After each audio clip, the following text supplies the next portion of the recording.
Most piano students treat mistakes like the enemy, something to avoid, something to feel bad about, something that means they're not ready to move on. I want to challenge that completely. Your brain does not learn primarily from getting things right. It learns from getting things wrong and finding out exactly how or why. A mistake isn't a failure in the learning process. It's the input the learning process actually runs on. If you've been practicing in a way that avoids mistakes at all costs, you may have been working against the very mechanism that builds the skill. Now, to understand why this is true, you have to understand what your brain is actually doing while you play. Your brain is consistently predicting. You play a note, and some part of your brain has already generated an expectation of what that note will sound like. What will it feel like under your fingers? Where it falls in the rhythm. This happens before you're consciously aware of it. Then you play the note, and your brain compares what actually happened to what it predicted. When the prediction matches reality, nothing much happens. The pathway gets a small confirmation, but there's not much new information there.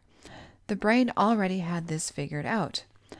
But when the prediction doesn't match, when you expected one note and played another, when you expected a certain feeling under your hand and got something else, that mismatch is called a prediction error. And prediction error is one of the most powerful signals your brain uses to learn. This isn't a piano-specific phenomenon. It's how the brain learns almost everything. Neuroscientists have studied this extensively in the context of dopamine and reward learning.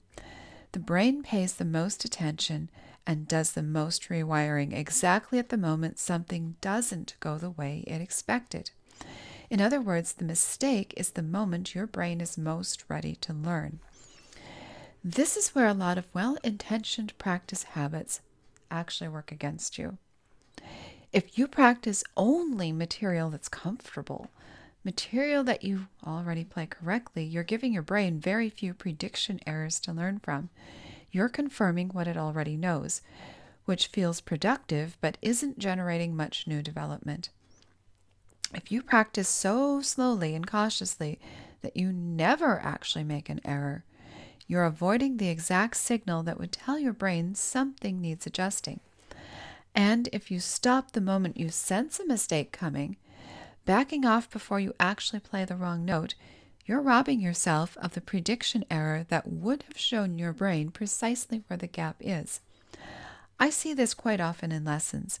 A student will sense uncertainty in a passage and slow down so much or hesitate so consistently that they never actually commit to playing it wrong. It feels careful and even feels responsible. Excuse me. But often it means the brain never gets a clear signal about exactly what's off. Contrast that with a student who plays through, makes the mistake clearly, and then we look at it together. That clear error gives us, and more importantly, gives their brain, precise information. Not something about this passage feels uncertain, but this exact note, this exact moment, this exact mismatch between what you expected and what happened. That precision is what makes the correction stick. So if mistakes are useful, does that mean you should just play sloppily and hope for the best? No. There's a difference between making mistakes as part of a deliberate process and just being careless. Here's what useful error-based learning actually looks like. Play the passage at a tempo where you're likely to encounter the actual difficulty, not so slowly that you avoid it, and not so fast that everything falls apart. You want to be working right at the edge of what you can do reliably. When the mistake happens, don't just fix it and move on. Pause. Notice specifically what happened. What did you expect? What actually occurred? Was it a wrong note? A timing issue? A finger that went somewhere it shouldn't have? The more precisely you can identify the mismatch, the more useful information your brain has to work with. Then addressing that specific thing, not the whole passage, but the specific point of failure. This is where actual learning happens. You're giving your brain a corrected version of the prediction to test against next time. and then play through it again, watching specifically for whether that same error recurs. If it does, you've learned something about how deep the pattern is. If it doesn't, the correction is taking hold. This is a completely different relationship with mistakes than most students have. Instead of mistakes being something to feel bad about, they become data. Specific, useful, actionable data about exactly where your system needs work.